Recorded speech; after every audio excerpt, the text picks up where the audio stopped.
Então, sem mais, eu chamo o Rafael, com mais de 15 anos de experiência em desenvolvimento de software e arquitetura de aplicação.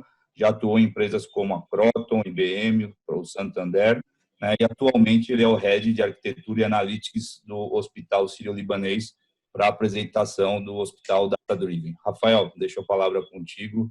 Muito obrigado, né, pela disponibilidade, assim como o Kleber e o Rodrigo também, que fazem parte da equipe aí do sucesso do projeto de vocês. Obrigado. Com você, Rafael.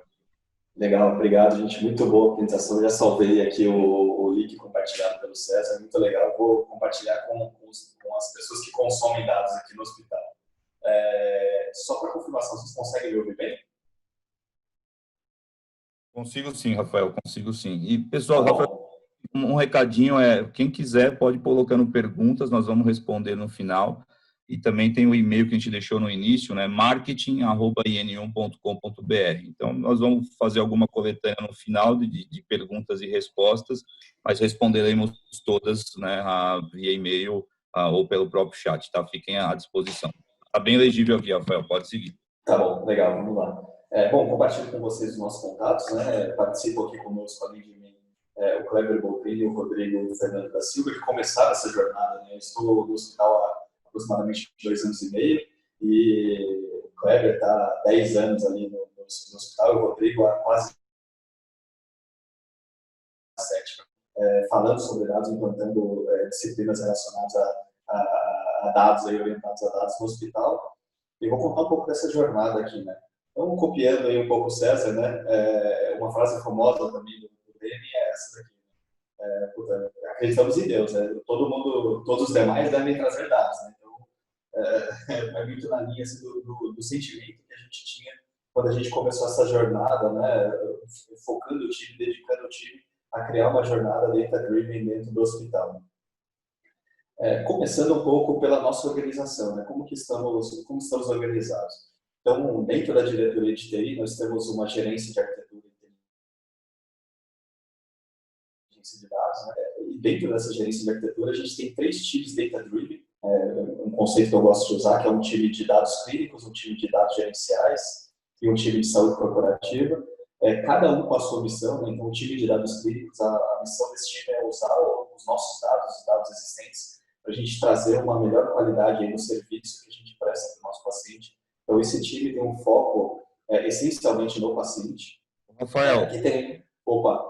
Desculpa, que o áudio está um pouquinho abafado, eu não sei se foi o microfone, se você consegue fazer algum ajuste, que o pessoal está falando que está um pouquinho elegível. Eu lembro que a gente tinha testado antes e não estava melhor.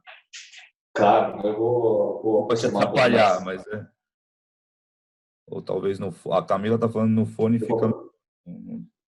Tá, eu estou com fone aqui, eu vou aproximar, vamos ver se fica melhor, tá bom? Já melhorou um pouquinho, sim. Legal. Legal. Imagina. Temos um time de dados gerenciais, né? Então nasceu com a missão desse time aí era olhar os dados, usar os dados disponíveis aí nos nossos sistemas transacionais e encontrar oportunidades aí de melhoria na nossa operação, foco essencialmente na operação. Hoje esse time teve a missão evoluída, a gente vai contar um pouco mais para frente. Temos um outro time que é focado num produto nosso, né, que é um B2B2C, que é um produto chamado Saúde Corporativa, né, onde nós, do Sírio-Libanês, somos corresponsáveis pela gestão de saúde de empresas de funcionários de empresas como Santander, Itaú, Fleury, Banco Votorantim. E esse time aqui, ele tem um misto, né? Ele tem um misto que eu digo em relação à missão, né? Ele vem para fazer com que os dados tragam iniciativas que podem melhorar tanto a operação desse produto de saúde corporativa, quanto a melhoria de saúde, né? Trazer melhoria de saúde para essas pessoas. A gente faz gestão de saúde usando o conceito de medicina de família.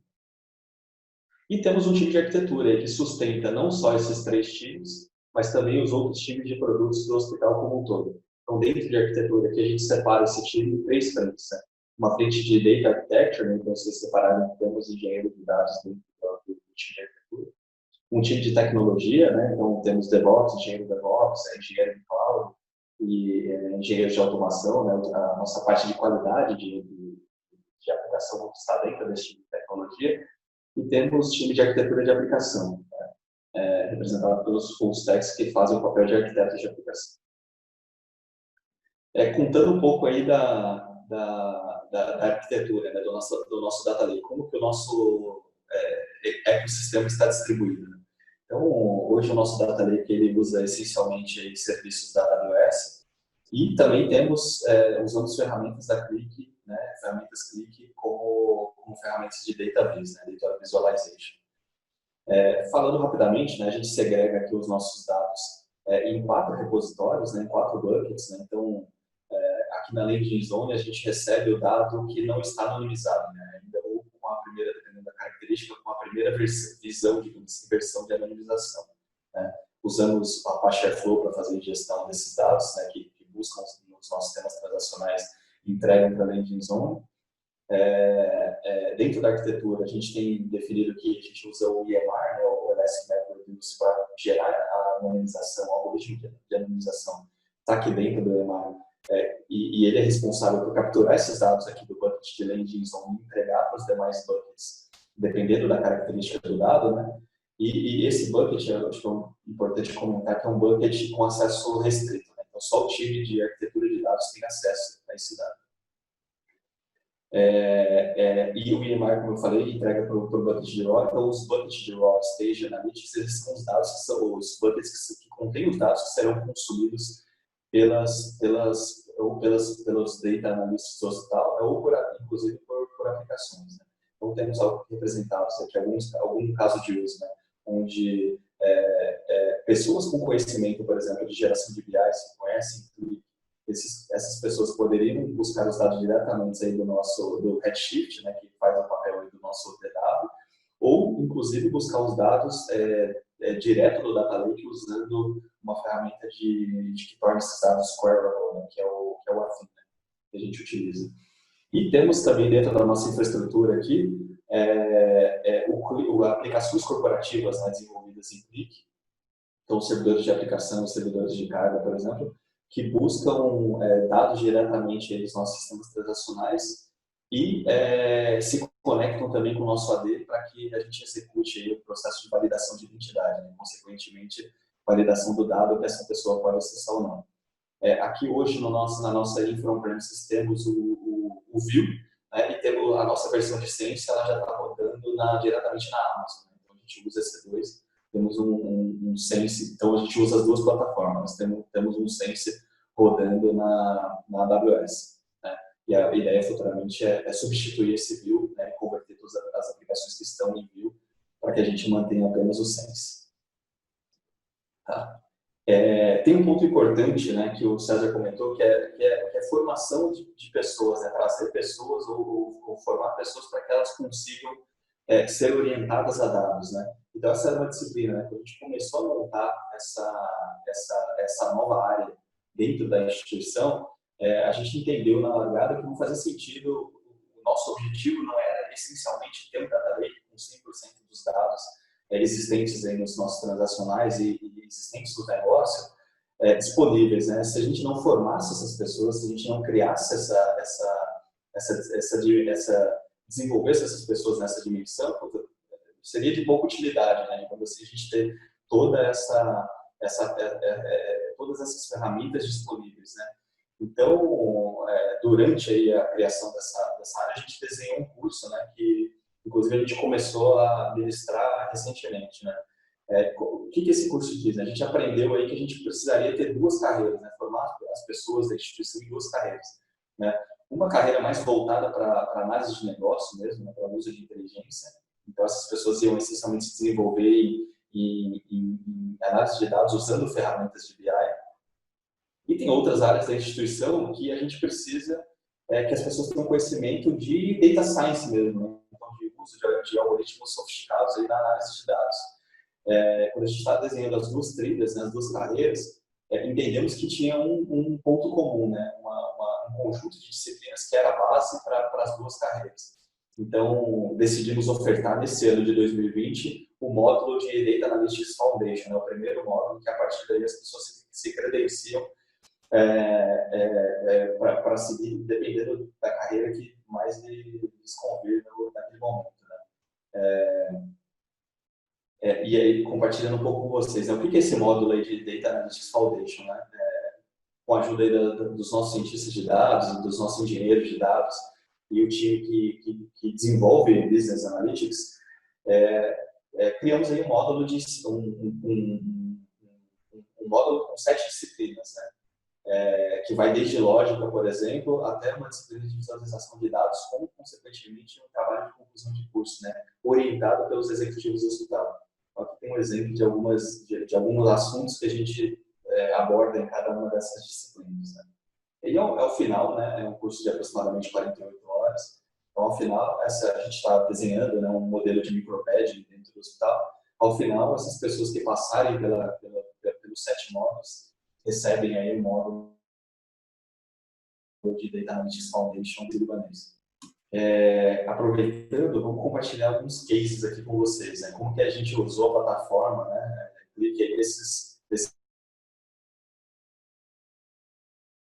Utilizando desde então.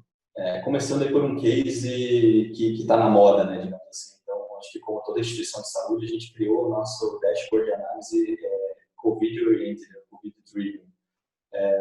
Vou pedir a participação do Kleber aqui para contar um pouco para a gente o que aborda, quais são os dados, quais são as análises que a gente consegue usando esse dashboard. Bom dia, sou o Kleber. Vou apresentar aí um pouco desses cases. Estão me ouvindo? Estão me ouvindo bem? Kleber, o seu tá melhor. O Rafa, eu não sei se é porque você tá com dois, eu percebi agora que tem 2 logados e talvez está dando microfonia. Para o pessoal que está no YouTube tava bem ruim o áudio, tá? O do Kleber tá melhor. Pode seguir, Kleber. Tá bom, valeu, Érico. Bom, esse aqui foi um painel que nós fizemos, né, com a questão aí do Covid, né, logo que começou a pandemia, o hospital foi bastante afetado e, assim como todas as empresas, tiveram que fazer muitas mudanças. E esse painel foi a gente estabeleceu um comitê de crise, e esse comitê de crise precisava de uma série de informações, incluindo principalmente, né, a taxa de ocupação do hospital. Então, para a gente saber como que estava a ocupação dos leitos, se a gente o comitê decidia converter unidades que antes recebiam doentes de oncologia, das mais variadas doenças, para unidades exclusivas Covid. Então, a gente separou em unidades Covid e unidades não Covid. Então, conforme a demanda ia crescendo ou diminuindo, o hospital ia convertendo, e esse painel dava uma visão para o gestor, para os diretores decidirem quantas unidades de cada tipo eles iam manter, né? Então, e também outra informação que a gente conseguiu colocar, que foi a questão dos monitores e ventiladores, que é uma informação super importante, né? Todo mundo viu a importância dessas informações.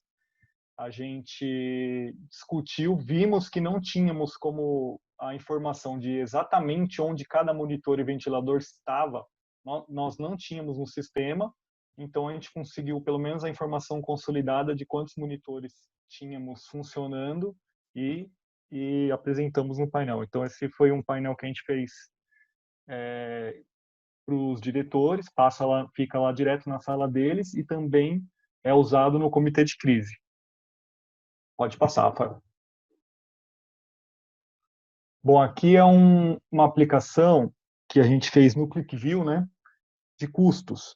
Inclusive foi uma parceria com o apoio da IN, a gente fez junto com os consultores da IN, então foi uma aplicação que teve um grande sucesso lá no hospital e que também aprendemos muito no desenvolvimento da mesma. Então aqui essa aplicação ela vai dar várias informações, tanto no formato DRE, para cada gestor acompanhar como está indo, tanto a parte de receita, tanto a parte de custo do hospital, inclusive acompanhando aqui mês a mês, também tem a visão comparativa, pode passar, Rafael, por favor.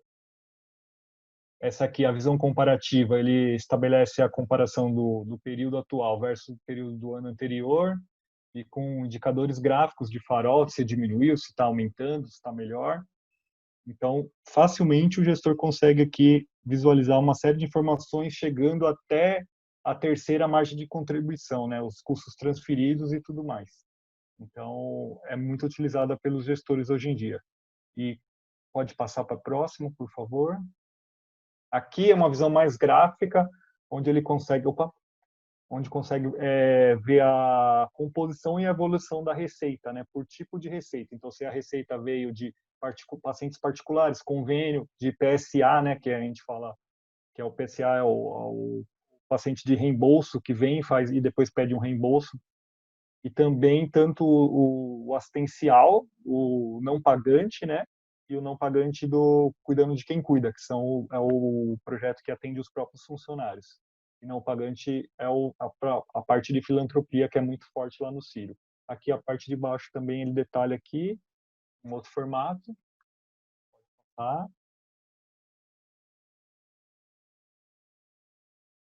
Nessa daqui é mais ou menos parecido com o anterior, mas mais focada na parte de custo. Então, na parte de custo, a gente quebra em custo administrativo, de apoio, despesas gerais, despesa de pessoal e o custo do serviço prestado. Então, a gente consegue ver. Aí vai ter tanto a visão do hospital, como a visão por cento de custo, por unidade de negócio, que a gente tem essa série de filtros lá, por diretoria, por unidade, estabelecimento, né? Ou só comparando Brasília versus São Paulo, como temos unidades em Brasília e em São Paulo, também pode ser feito isso. Pode passar mais uma, por favor. Aqui também é uma visão bem legal que os gestores não tinham, a questão do rateio, né? Então, os custos transferidos. As unidades não produtivas, como a tecnologia de informação, todo o custo dela é rateado para todas as unidades do hospital. E, então, as unidades produtivas, elas conseguem ver, deixa eu ver quanto eu estou recebendo de custo de TI, quanto eu estou recebendo de custo de manutenção. Então, elas conseguem gerenciar isso, acompanhar, ver se está subindo ou não, entender o critério de rateio também, né, porque para cada rateio tem um critério estabelecido diferente. Consegue também ver a evolução, inclusive o critério pode mudar de um ano para o outro. Também tem isso. Mais uma. Aqui já é outra aplicação, né, uma aplicação margem de contribuição, também feita o esboço dela inicial, a primeira fase dela a gente fez com o apoio da IN, e depois a gente aprimorou, criou novas aplicações sobre esse mesmo conceito, tanto que a gente criou até esse menu inicial, onde ele pode escolher se ele vai ver a aplicação de margem de contribuição, que era original, ou analítico realizado, ou a saúde corporativa ou longa permanência. Aí cada uma tem um foco, né? A longa permanência ela vai olhar mais quanto aqueles pacientes internados que ficam bastante tempo e classifica por faixa de tempo de permanência. Então, de 1 a 2 dias, de 2 a 5, de 5 a 10 e os acima de 26 dias. Isso sempre classificando olhando o mês, tá? E a saúde corporativa, porque a gente tem essa diretriz de saúde corporativa. Pode passar. Vamos lá, aqui já para as visões. Aqui é uma visão dos direcionadores, então a gente consegue ver quanto teve de volume, ticket, receita dos 3 perfis, né? Centro cirúrgico, oncologia e PA. Então, no centro cirúrgico a gente quebra por especialidade, que é a especialidade da cirurgia, e também tem a quebra por porte da cirurgia, se é média, grande, pequena, que aí tem que abrir aqui na segunda, no MAS, né? O maisinho aqui ele quebra para a segunda, e você vai aparecer. Então a gente consegue comparar por forecast, orçamento, ano anterior, o gestor consegue ter uma visão bem grande de uma série de valores. E sempre ele consegue ver só o volume, o ticket, a receita, ou os 3 ao mesmo tempo. Essa visão aqui é a visão de análise, então a gente fez um gráfico de dispersão para comparar as unidades de negócio, tanto centros cirúrgicos, o centro diagnóstico, pronto atendimento, oncologia. E cada uma dessas unidades de negócio, elas têm métricas diferentes, né? Então, uma média unidade, quantidade de exames feitas, a unidade de internação paciente dia, né? Que é quantos pacientes tiveram em cada leito. Pronto atendimento é número de atendimentos realizados de emergência. a oncologia, número de consultas ou paciente dia que veio na unidade, e assim vai. E nisso aqui a gente também tem a parte do realizado versus orçamento. Também temos esse comparativo aqui no gráfico abaixo. Pode passar.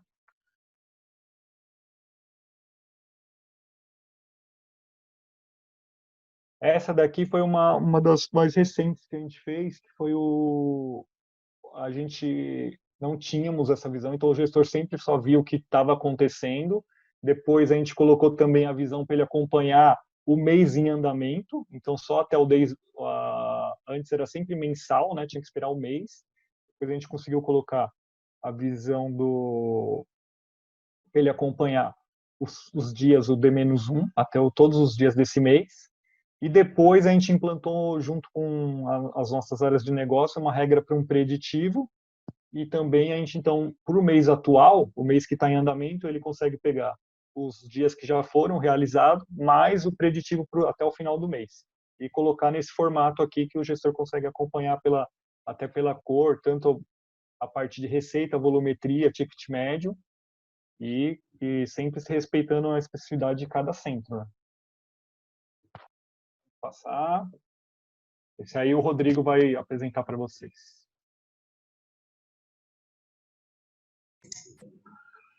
Bom dia, pessoal. Meu nome é Rodrigo. Então, esse é um painel de ocupação, que foi um dos primeiros que a gente utilizou a ferramenta do Sense. Aqui é na visão do pessoal da gestão de vagas olhando. Então, para eles, enquanto está muito cheio, né, o 100%, para eles, na visão deles é ruim, porque está cheio e não tem espaço para estar colocando outro paciente. Então, essas aplicações aqui foi uma das primeiras que a gente desenvolveu no Sense, e a gente criou um aplicativo em .NET que a gente consegue cadastrar as URLs e tanto essa URL como as outras que a gente tem também em Sense, ela vai passando de 30 em 30 segundos, ela vai mudando essa URL. Isso a gente colocou disponível na sala dos diretores. Eles fizeram uma última versão agora, o nosso pessoal de desenvolvimento, que você consegue pausar. Então, se eles estiverem numa reunião lá e quiser mostrar para alguém, aí eles conseguem pausar o slide, né, que fica passando entre as aplicações, para eles conseguirem discutir alguma coisa. Pode passar, Rafael. Aqui é mais uma visão, né, aqui de ocupação, mas separado por quantidade de leitos operacionais, pacientes que estão internados no momento, quantidade de transferência interna, reserva externa. E tem aquela visão que a gente mostrou lá de não estar 100% fica vermelho. Na visão da diretoria, quando está 100%, para eles é bom, porque está entrando dinheiro. Então, tem visões diferentes de acordo com o perfil de quem está enxergando aqueles dados, né? Então, esses aqui a gente fez bastante aplicações que fica atualizando de tempos em tempos e fica rotacionando entre elas, e essas aplicações ficam disponíveis na diretoria. Então, pode passar, Rafael. Aqui é mais uma visão que a gente tem a quantidade de pacientes que estão esperando internação, quantidade de cirurgia, quantidade de alta. Essas visões aqui que a gente está demonstrando aqui é só o pessoal da gestão de vagas que enxerga. Então, eu consigo ver a quantidade de paciente cirúrgico, clínico, quantidade de previsão de alta, separado por tipo, né, clínico, cirúrgico, oncológico, pediatria, e por aí vai. Então, aqui é mais informativo para eles conseguirem fazer uma gestão de vagas, olhando aqui visualmente, e quando tiver cheio, vai ter que abrir mais um andar do hospital e assim por diante. Então, esse aqui foi os primeiros painéis que a gente fez em Sense. E pode passar, Rafael. E aqui é o nosso produto, que foi o primeiro produto que a nossa squad de dados gerenciais foi desenvolvida, que a gente chamou de Vigia. O que seria o Vigia? Está igual, está lá em cima. Visão integrada de glosa e inadimplência automatizada. Não sei se, acho que nem todos conhecem, glosa é todo insumo que a gente utiliza na internação, o hospital faz o faturamento e envia para o convênio. Aí o convênio vai olhar se está em acordo com o hospital e eles devolvem aquilo que não está acordado e devolve como glosa. Aí a gente fez esse projeto. A gente começou com o Lean Inception, a gente fez jornada dos dados com a nossa PO, com os usuários para ver as dores que eles tinham, porque nesse painel era muita informação. Tinha dados que vinham do nosso ERP, do Trazi, e a tratativa de glosa ela é feita por uma empresa externa, que é a TKS. Então, antigamente, antes desse BI, os usuários tinham que baixar as glosas dessa empresa, aí tinha planilhas que eles tratavam, faziam depara de algumas coisas, e eles demoravam dias para conseguir ter essa informação. Aí quando a diretoria precisava de uma informação na hora, para eles atualizar isso demorava muito tempo. Aí isso eram umas dores. Aí também esse foi o primeiro projeto que a gente fez em Sense, mas não como um painel, mas como uma aplicação de BI, né? E que a gente também jogou os dados tudo para a AWS. Então aqui foi a primeira aplicação que a gente desenvolveu de BI, né? E consome os dados direto da AWS. Na nossa equipe tem engenheiro de dados e tem um cientista de dados também, que tanto esse gráfico aqui que a gente está vendo no motivo de glosa, ele ranqueou aqui, pelo motivo de glosa, qual aquele item que foi mais glosado. Então, aí tem por convênio, por estabelecimento. Então, o nosso cientista de dados ele fez um modelo, ranqueou, e a gente plotou aqui as informações de glosa, nessa visão aqui. E hoje, pode passar, Fel. E hoje, os usuários, aqueles que trabalham, né, com as informações de dados, eles entram nessa aplicação. Hoje ainda não está disponível para eles acessar direto do Redshift para fazer as consultas. Mas hoje a gente desenvolveu uma parte analítica com os filtros, onde eles podem estar fazendo os filtros para análise que eles vão estar fazendo, e daqui eles exportam os dados e trabalham aqueles dados e tem as informações. E tem uma parte também, que eu acho que a gente não chegou a mandar, de inadimplência, que também tá tudo, a gente jogou para o Redshift na AWS, e o cientista de dados também nosso, ele fez um profiling dos devedores, o score de cada fornecedor, de devedor, e a gente plotou também. Acho que eu não esqueci de mandar esse print para o Rafael, mas esse produto nosso é de glosa e de inadimplência. Essa parte de inadimplência, essa é mais essa questão de profiling, de score dos devedores, e como a nossa PO viu, essa parte de glosa ainda a gente tem alguns déficits de dados. Aí a gente vai partir para um produto maior, que é só da parte de inadimplência, que a gente vai fazer uns acionamentos automatizados. Então, o nosso cientista de dados, com a base que a gente montou, que essa base aqui também, ele só olha o nosso ERP, mas era de vários lugares. A gente unificou em uma tabela só. Agora, esse modelo também a gente vai conseguir fazer acionamento automatizado, que seria, passou X tempo, aquela pessoa não pagou, está inadimplente, a gente vai mandar SMS, e-mail, vai fazer acionamento automático, porque hoje os usuários eles fazem isso manual. E a ideia nossa vai ser a gente fazer isso automático. E também a alocação de carteira, que a gente vai fazer também de maneira automática, porque hoje lá na nossa área de cobrança, cada pessoa é responsável por um convênio ou por algum tipo de pessoa. Então, hoje isso eles separam manualmente, e a gente vai fazer isso também de forma automatizada. Pode passar, Rafael. Nessa parte de glosa, a gente fez também um forecast de predição, né? Que eu mostrou nesse gráfico, mas aqui também a gente fez por fora. Eu sei que, a gente pesquisando, eu sei que hoje a gente consegue integrar o Python com o Sense, mas hoje a gente não está fazendo desse jeito.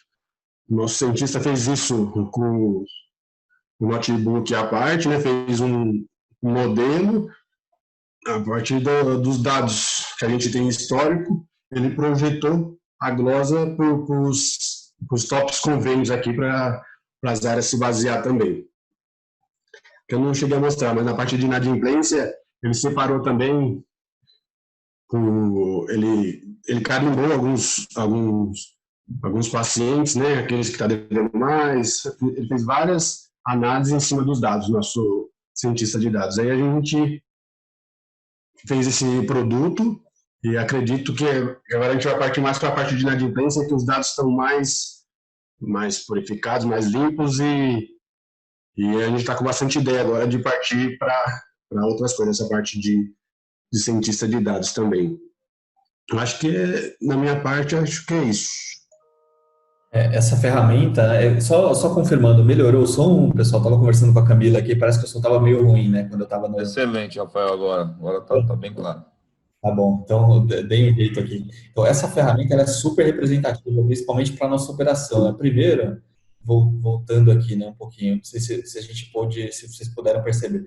Primeiro, por conta do volume, né, de dinheiro que a gente tem parado aí em ações de glosa e recursos de glosa, né?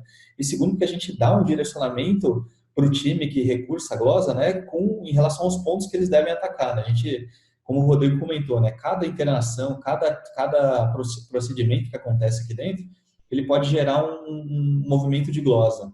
E essa aplicação, nessa visão aqui, ela direciona o time para o que está mais agredindo, né, impactando o nosso caixa, que é esse canto superior esquerdo, né, que, ou seja, acontece muitas vezes, né, e tem um dinheiro envolvido em cada acontecimento expressivo, né.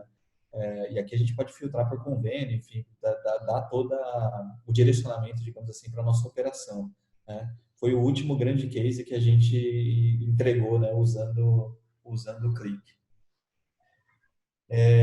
Como curiosidade, né, eu estava discutindo aqui enquanto o Rodrigo e o Kleber falavam, né, hoje a gente tem aproximadamente 620 usuários, né, consumindo a nossa ferramenta. Então, considerando uma instituição aí de 6.500 pessoas aproximadamente, né, sendo que acho que metade, ou pelo menos mais da metade, estão ligados à assistência, né? Então a gente está falando aí de enfermeiros e médicos e que não necessariamente têm contato, digamos assim, com dados para gestão. Então, considerando mais ou menos 3.000 pessoas aí, a gente tem um número expressivo, né, de pessoas usando plataformas Click dentro da nossa instituição. Temos também aproximadamente 160 BIs, se eu não me engano, construídos, tá? E compartilhando um pouco com vocês, né, o que a gente enxerga aí como próximos passos dentro dessa área de arquitetura de dados e cada um desses squads data-driven. Um outro produto que a gente tem, também adquirimos recentemente, é o NPrint, né? Então, a gente tem um exercício aí de implantar, né? Então, escolher aí as visões aí onde o NPrint vai nos ajudar a implantar. Evoluir aí, né, no conceito de Self-Service BI também. E a gente entende que tem uma necessidade de revisão arquitetural, né, de criação aí da infraestrutura para permitir o Self-Service BI, implementação aí de HA e segregação de servidores, aí, dependendo da característica da aplicação. Ainda temos um caminho aí legal pela frente. Basicamente isso que a gente gostaria de trazer para vocês. Uma pergunta de um usuário aqui indiscreta. Você consegue mostrar alguma coisa de predição? De predição aqui? Eu até comentei que não tem pronto. Depois a gente tem um webinar específico para esse assunto. A gente depois vai abordar e fazer novamente. Mas eu fui na curiosidade de um participante. Estou te perguntando. Se não tiver, não tem nenhum. Mas eu tenho, assim, eu consigo falar. Não está no meu material aqui, mas eu consigo contar para vocês. Tá ótimo. A gente fez um dos primeiros cases, foi um de predição de no-show, né? Então, como os bancos, né, e grandes financeiras, por exemplo, dão um score de crédito para cada um de nós, a gente criou um algoritmo nosso de escoragem de potencial no-show, né? O Cílio uma das fontes de renda nossa é o centro de diagnóstico, né? Então, a gente sabe que ocupar, por exemplo, uma janela, né, onde um exame seria feito, né, e essa pessoa, por qualquer motivo, não comparecer, para a gente é uma perda de receita, né, porque o equipamento estava disponível, o enfermeiro ou o médico estava disponível, né, o horário estava disponível. Então, para esse tipo de situação, a gente tem a gente se comporta quase como uma companhia aérea. Então, o que a gente fez? A gente levantou os no-shows históricos, né, do hospital, entendemos aí qual eram as variáveis que impactavam aí no fato da pessoa comparecer ou não dentro da instituição, e aplicamos. Então, toda noite, esse mecanismo de escoragem, ele roda, né, ele calcula o score para a janela de exames de 2 dias seguintes. Então, como é que a gente decidiu seguir, né? Então, a gente fatia esse grupo, né, nos alto risco e baixo risco, né, de não comparecimento. E aí, para a gente testar, né, se o nosso algoritmo está funcionando ou não, como que a gente fez? A gente separou o alto risco em um grupo controle, né, então, e um outro grupo que a gente iria fazer intervenção por telefone.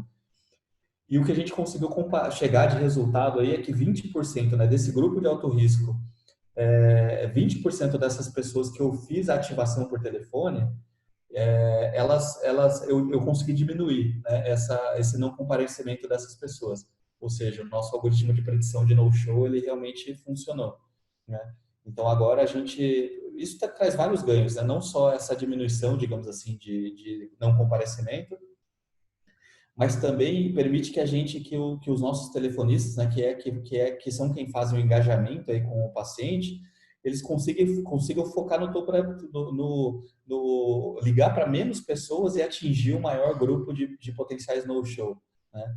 E isso destrava uma série de possibilidades que a gente vem discutindo, né? Como, por exemplo, eu posso pensar em overbooking de agenda, né? Eventualmente, né? A gente não faz isso, mas pode ser uma coisa que eu posso avaliar, né? Se eu tenho 2 potenciais no-show, eles poderiam compartilhar a mesma agenda, né? Que a chance de um dos 2 não vir é grande, mas dos 2 virem não é tão grande, né? Acho que pelo menos um deles deve comparecer.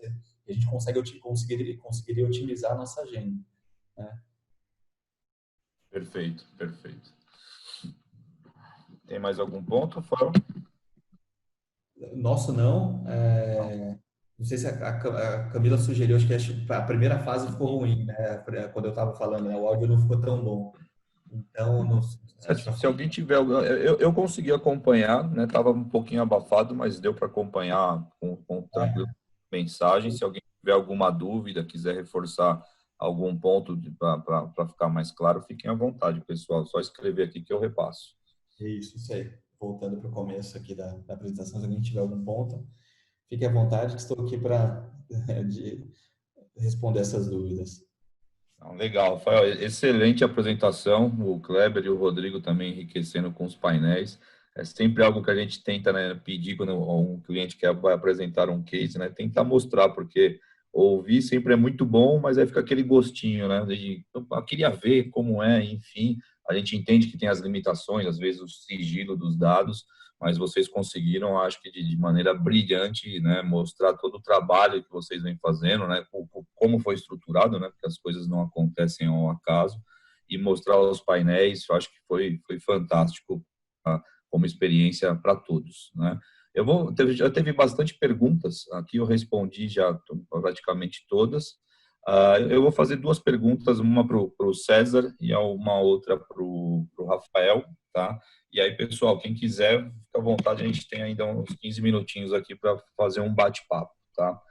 César, eu queria perguntar para você, né? Eu acho que primeiro confirmar, né, se a questão da alfabetização de dados na empresa, a gente tem que buscar, né, o C-level, né, para aí sim vir uma cultura, uma criação de uma cultura, vamos dizer assim, top-down, né?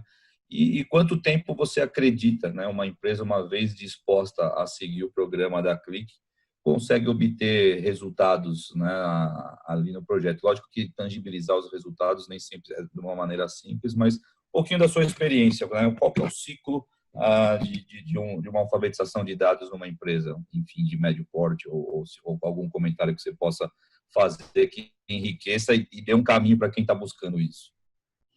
Bom, legal, Érico. Em primeiro lugar, parabéns aí, Rafael e equipe aí pela apresentação bastante interessante. Com relação à tua pergunta, Érico, é assim, um programa de alfabetização de dados ele tem que ser em todos os níveis. A esfera mais alta ela tem que comprar a ideia e ela tem que bancar a ideia. E o bancar não é bancar um recurso, só recurso, ou vamos investir. É investir também com tempo e investir dando credibilidade para quem vai tocar essa iniciativa. Então, é um programa que tem que envolver todo mundo. Então, naquele framework que a gente apresentou, ali mostra como você engajar os times, de que forma você tem que construir os times para liderar esse programa de alfabetização de dados. E aí sim, a partir daí você começa a nivelar o conhecimento. Então, você tem que começar primeiro, como eu disse lá atrás, você tem que tentar nivelar o conhecimento, né, dos usuários, começando com talvez aí treinamentos mais básicos, e você vai evoluindo. O que é legal é você ter aqueles key users, né? Aquelas pessoas que você possa transformar em champions, transformar em pessoas que possam ajudar a multiplicar esse conhecimento. E o tempo ele vai depender do quanto você vai conseguir investir nesse aculturamento. A gente vê a própria Click, esse é um ciclo que ele vai evoluindo ao longo do tempo. Então, você sair do zero até você já ver algum benefício, é questão de você cumprir com aqueles treinamentos e manter esse time sempre conversando a respeito, fazendo aferições de quando em quando. Eu, quando mostrei o site, tinha um terceiro bloco ali, além do assessment, dos treinamentos, tinha um terceiro bloco que era da comunidade. E a comunidade ela é muito ativa, no sentido de você conseguir trocar experiências. Então, por exemplo, vamos entender aqui que o Sírio vai começar uma jornada nesse sentido.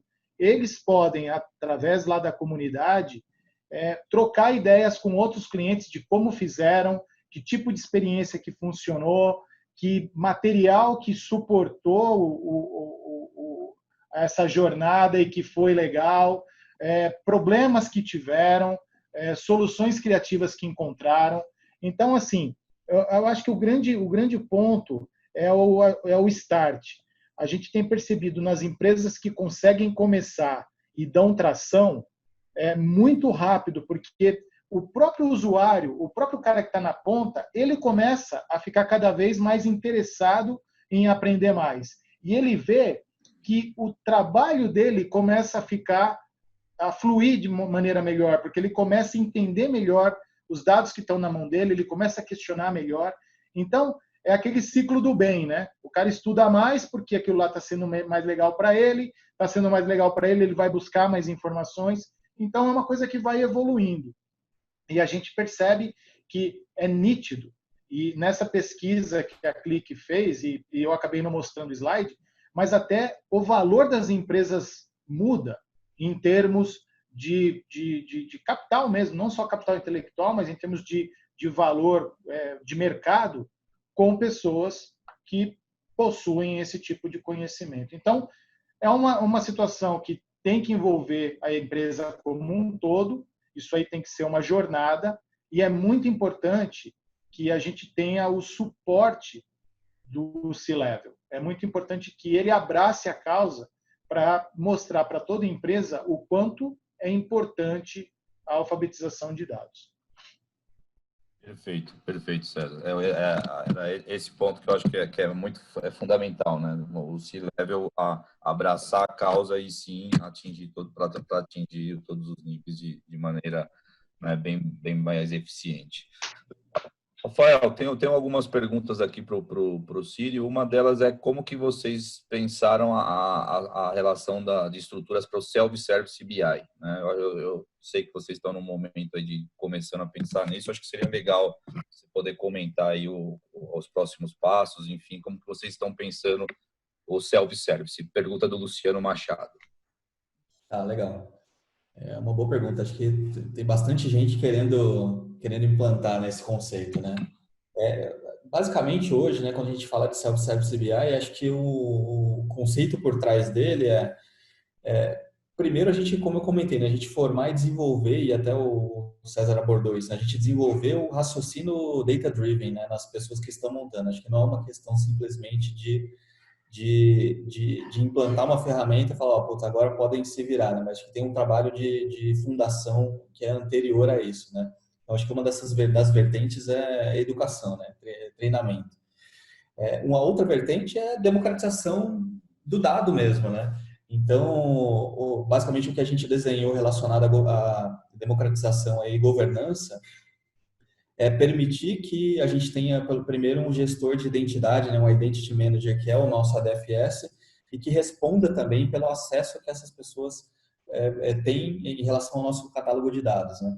Então, todo o nosso data lake, as próprias infraestruturas de ClickView, ClickSense, Redshift, a gente desenhou para que o grupo, né, o acesso que essas pessoas têm definido permitam que elas tenham acesso ao dado para que elas consigam montar a visão usando a ferramenta que elas melhor definirem, né? Então, por exemplo, a pessoa que conhece Excel, de repente naquele momento ela ainda não conhece o Click, que é a ferramenta padrão da nossa instituição, ela vai conseguir montar o Self-Service BI dela usando aquela ferramenta, né, que ela conhece. E acho que o último ponto, que é o que a gente precisa estruturar melhor, é desenvolver essas pessoas na ferramenta padrão da instituição, que é a plataforma Click, né, que a gente definiu. Então, isso a gente não tem desenhado ainda, né? Como é que a gente compartilha aí as nossas visões corporativas, né, os nossos QVDs, como é que a gente dissemina isso para a instituição como um todo, né? Isso a gente precisa aprofundar um pouco mais. Perfeito, perfeito. Mas muito bom, acho que ficou claro aí alguns importantes passos necessários, né, para a gente pensar no self-service.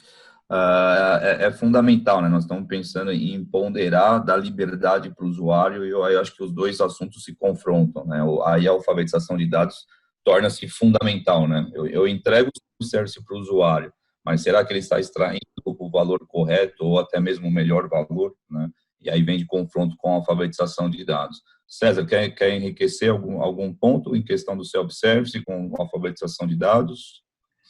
Acho que eu acho que é legal a questão do self-service, né? Quando a gente está permitindo, quando a gente permite, na verdade, que o usuário final ele consuma os dados de uma maneira mais democratizada, ou seja, eu posso escolher aqueles dados que eu vou consumir. O que é importante a alfabetização nesse sentido? É o cara ter o conhecimento daquilo que ele vai consumir.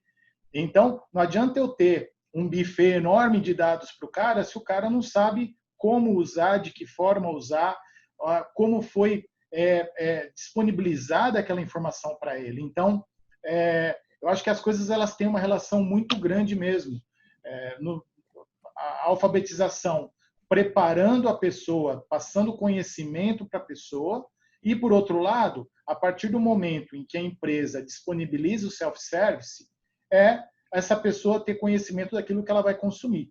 Então, eu acho que as duas coisas elas andam muito juntas, e eu tenho certeza que o usuário lá da ponta, alfabetizado, ele pode não só consumir melhor, como ele pode até sugerir novos dados, sugerir algum tipo de mudança, sugerir, questionar os KPIs que estão sendo disponibilizados, enfim. Fica muito mais completa a forma de você consumir e gerar esses dados, e, por outro lado, isso traz um benefício muito grande para a empresa de uma forma geral, porque vai ter as informações de uma maneira muito mais completa. Muito bom, muito bom. Tem uma pergunta aqui, eu vou juntar algumas em uma para o Rafael. Rafael, uma é perguntando se vocês já possuem. Aqui é uma pergunta específica, mas eu vou deixar ela um pouco mais ampla, né? Se vocês já possuem alguma sensorização que gere dados, né? Um IoT no hospital, né? Seja para controle de pacientes, controle de leito e alguma coisa nesse sentido. E se vocês também já estão usando alguma técnica de machine learning para alguma situação específica de negócio. Temos sim, né? Então, todos os nossos leitos de UTI, eles geram o que a gente chama de sinais vitais, né? Então, tem oxigenação, pressão, enfim, tem pelo menos uma dezena aí de sinais que hoje a gente ingere no Data Lake, né? Hoje ainda não temos nenhuma rotina de machine learning que olha para esses sinais vitais. Na verdade, a gente construiu ou está em processo de validação, né, de uma que é um modelo de identificação de sepsis que usa como parte dos dados esses sinais vitais, né? Uma dificuldade ou uma característica, digamos assim, de uso de machine learning e data science na saúde é que, diferente de outros business, outros setores, não adianta só você criar um modelo e colocar em operação, né? Você tem que validá-lo e publicar, ou, enfim, validar, ter literatura que apoie, né, que suporte aquele modelo. Então, a gente acaba tendo que passar por essa fase, né? Mas esse modelo de previsão, de identificação, ele usa, sim, alguns sinais vitais que vêm desses equipamentos presentes em unidades de terapia intensiva. Excelente, excelente. Acho que é isso, gente. Queria agradecer a oportunidade, né? Deixo a palavra para o César fazer o encerramento, depois o Rafael, e aí nós encerramos o evento. Quero, de novo, agradecer, acho que o público, estamos com excelente audiência, né? Com algumas perguntas interessantes, algumas que não conseguimos responder agora, que nosso tempo está estourando. Vamos responder todas por e-mail, tá? Tem um e-mail aqui, caso, né, perdemos alguma pergunta, fiquem à vontade de mandarem. Esse e-mail vai acionar todos os envolvidos aqui no evento, tá? César, deixo a palavra com você para o seu encerramento. Eu queria, em primeiro lugar, aí agradecer, Érico, a você, o Elias, agradecer o convite. Eu fico muito feliz e eu sou um cara que gosta muito desse assunto, porque eu acho que quando você começa a entrar nessa seara de analytics, de dados e tudo mais, a alfabetização ela é a sementinha lá que vai ajudar você a fazer as coisas de uma maneira muito mais organizada, de uma maneira muito mais efetiva. Então, eu sou um apaixonado por esse assunto e fico muito feliz de quando a gente pode compartilhar um pouco do que a gente vem fazendo.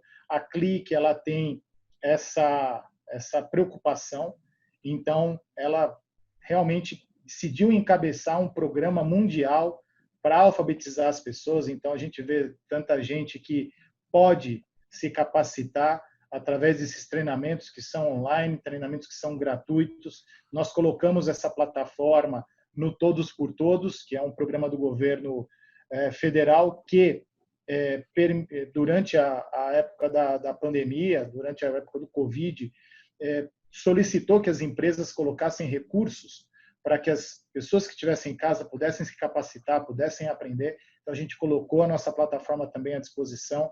Então, acho que conhecimento nunca é o suficiente. A gente tem que estar sempre buscando conhecimento, novas formas de a gente olhar para o nosso negócio, novas formas de coletar os dados. Um hospital gera muitos dados o tempo inteiro. Então, quando a gente começa a coletar esses dados, começa a estudar esses dados, talvez a gente consiga achar padrões que permitam a gente tomar decisões mais efetivas para o paciente e que sejam também melhores para o hospital. Fiquei muito impressionado aí com a forma como o Círio vem utilizando os painéis, os dashboards de uma maneira bastante clara, simples, concisa. Então, essa é a ideia, ter um ótimo produto, e a Click faz isso, mas também ter a preocupação em não apenas ter um ótimo produto, mas não conseguir com que as pessoas usem. Ter esse balanço, esse balanceamento entre você ter um bom produto e capacitar as pessoas para que elas possam utilizar o produto de uma maneira bem efetiva. Fiquei aí bastante feliz aí com o convite e fico à disposição sempre que precisarem. Obrigado. Perfeito, César. Muito obrigado. Vou até usar um comentário do José Moreira, né? Ele fala, se os usuários não forem devidamente instruídos principalmente a como consumir, certamente ele tratará o clique como um Excel, né? Ele fala, estou errado, né? Eu diria que, infelizmente, você não está errado, Moreira, né? A grande vantagem é que o clique tem todas as possibilidades, né, para você fazer a governança e tratar perfis e papéis de cada pessoa, né? E junto com a alfabetização de dados, aí sim, extrair o valor correto que a tecnologia proporciona, tá? Mais uma vez, muito obrigado, o conteúdo foi excelente, fantástico. Rafael, por favor.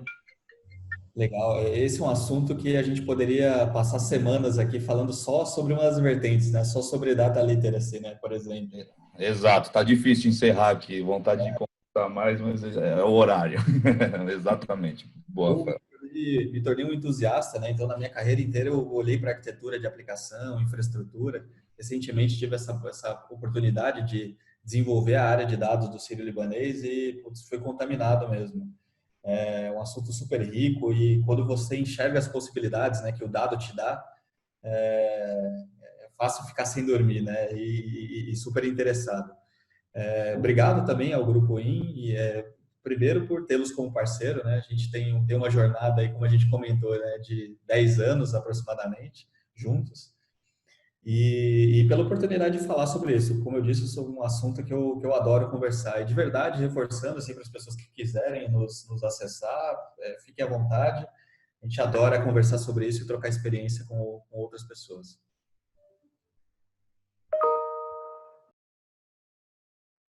Legal.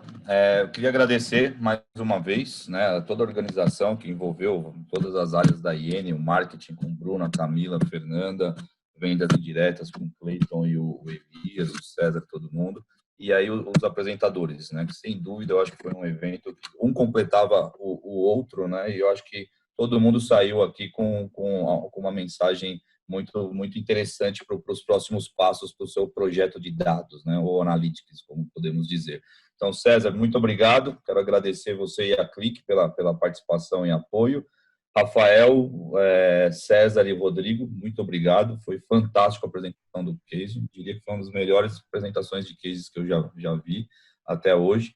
Então, mais uma vez, e agradecer toda a audiência. Muito obrigado, pessoal, pela participação. Tenham um ótimo dia e um bom final de semana. Fiquem em casa, fiquem bem. Tudo bem? Obrigado. Tchau, tchau. Um abraço a todos. Um abraço, gente.